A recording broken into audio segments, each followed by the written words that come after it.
អសបនិងអង្គការប៉ាឡេស្ទីនថាអ៊ីស្រាអែលធ្វើអំពើប្រល័យពូជសាសន៍ដោយកាត់បន្ថយកំណើតទារក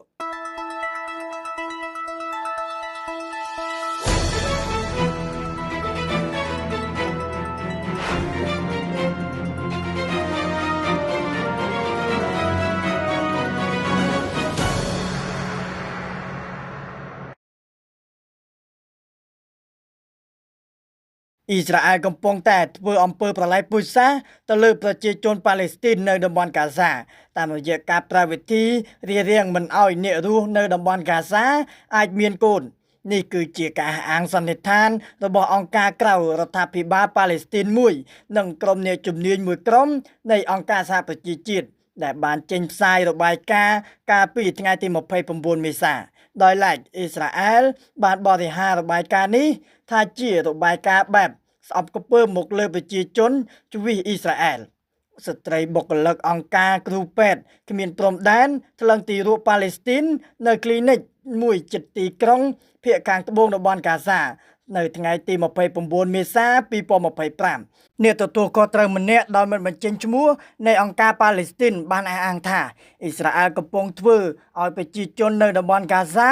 ផុតពូជតាមរយៈការប្រើវិធីរារាំងមិនឲ្យប្រជាជនប៉ាឡេស្ទីនមានកូនតពូជរបាយការណ៍របស់អង្គការប៉ាឡេស្ទីនមួយនេះបានលើកឡើងទៀតថាអាញាធរអ៊ីស្រាអែលមិនដែលលាក់ទេនៅចេតនាចង់ធ្វើឲ្យតំបន់កាហ្សាលែងមានប្រជាជនប៉ាឡេស្ទីនរស់នៅតទៅទៀតដូច្នេះការជំលាមមនុស្សចេញនិងការកាត់បន្ថយអត្រាកំណើតទារកនៅតំបន់កាហ្សាគឺជាមធ្យោបាយដែលអ៊ីស្រាអែលកំពុងតែធ្វើគួរបញ្ជាក់ថារបាយការណ៍នេះត្រូវបានបង្ហាញជាសាធារណៈកាលពីថ្ងៃទី29មេសា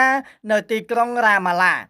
មន្ត្រីអង្គការមីស្តាខាងលើបានលើកឡើងថាអ៊ីស្រាអែលបានធ្វើឲ្យការពពោះត្រូវប្រឈមគ្រោះថ្នាក់ខ្លាំងគណៈបណ្ដាញសេវាកម្មសុខភាពមេដានិងទារកនៅតំបន់កាហ្សាត្រូវបំផ្លិចបំផ្លាញខ្ទេចខ្ទីអស់សេចក្តីសន្និដ្ឋានខាងលើរបស់អង្គការប៉ាឡេស្ទីននេះក៏មានខ្លឹមសារដូចគ្នាទៅនឹងការសន្និដ្ឋានរបស់ក្រុមអ្នកជំនាញនៃអង្គការសហប្រជាជាតិលោកគ្រីស៊ីដូទីមេធាវីម្នាក់នៅក្រុមអ្នកជំនាញអង្គការសហប្រជាជាតិបានលើកឡើងថាមន្ទីរពេទ្យសម្ភពនៅកាហ្សាបានរងការខូចខាតដោយការបាញ់ផ្លោងទម្លាក់គ្រាប់របស់អ៊ីស្រាអែលក្នុងនោះគឺមានគ្លីនិកបង្កកំណើតទារកក្នុងកែវដ៏ធំបំផុតនៅកាហ្សាយ៉ាងហោចអំព្រីយ៉ុងចំនួន4000ត្រូវបានកំទេចលោកមេធាវីរូបនេះអះអាងថាទង្វើនេះអាចចាត់ទុកបានថាជាសង្គ្រាមប្រឆាំងអត្រាកំណើតទារកដែលអ៊ីស្រាអែលធ្វើទៅលើប្រជាជននៅកាហ្សា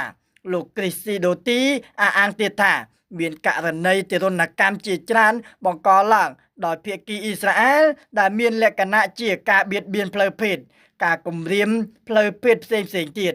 យ៉ាងណាក៏ដោយអ៊ីស្រាអែលបានបរិហារសេចក្តីសន្និដ្ឋាននៃរបាយការណ៍ខាងលើដោយចាត់ទុកថាជារបាយការណ៍កុហកបោកប្រាស់និងមានលក្ខណៈស្អប់ខ្ពើមមកលើប្រជាជនជ្វីសអ៊ីស្រាអែលសូមបញ្ជាក់ថាកាលពីថ្ងៃច័ន្ទដើមសប្តាហ៍នេះតុលាការយុត្តិធម៌អន្តរជាតិទីក្រុងឡាអេបានបើកសវនាការរបស់ខ្លួនដែលនឹងមានរយៈពេល50ថ្ងៃដើម្បីជំរុំជម្រះសំណុំរឿងដែលអ៊ីស្រាអែលត្រូវគេចោទថាបានបិទគប់តំបន់កាហ្សាក្នុងចេតនាប្រល័យពូជសាសន៍ឬអាចជាអក្រិតកម្មប្រឆាំងមនុស្សជាតិនៅចំពោះមុខអង្គចៅក្រមតំណាងរដ្ឋាភិបាលបារាំងបានថ្លែងថាអ៊ីស្រាអែលត្រូវតែដកចេញជាបន្ទាន់នៅការបិទគប់ការដឹកជញ្ជូនស្បៀងចូលតំបន់កាហ្សាព្រោះថាទង្វើនេះជាទង្វើធ្វើឲ្យប្រជាជនប៉ាឡេស្ទីនស្លាប់ដោយដាច់ពោះដោយឡែកលោកជូស៊ីមូតំណាងរដ្ឋាភិបាលអាមេរិកវិញបានថ្លែងនៅមុខចៅក្រមតុលាការក្រុងឡាអេថាទីភ្នាក់ងារអង្គការសហប្រជាជាតិទទួលបន្ទុកជនភៀសខ្លួនប៉ាឡេស្ទីន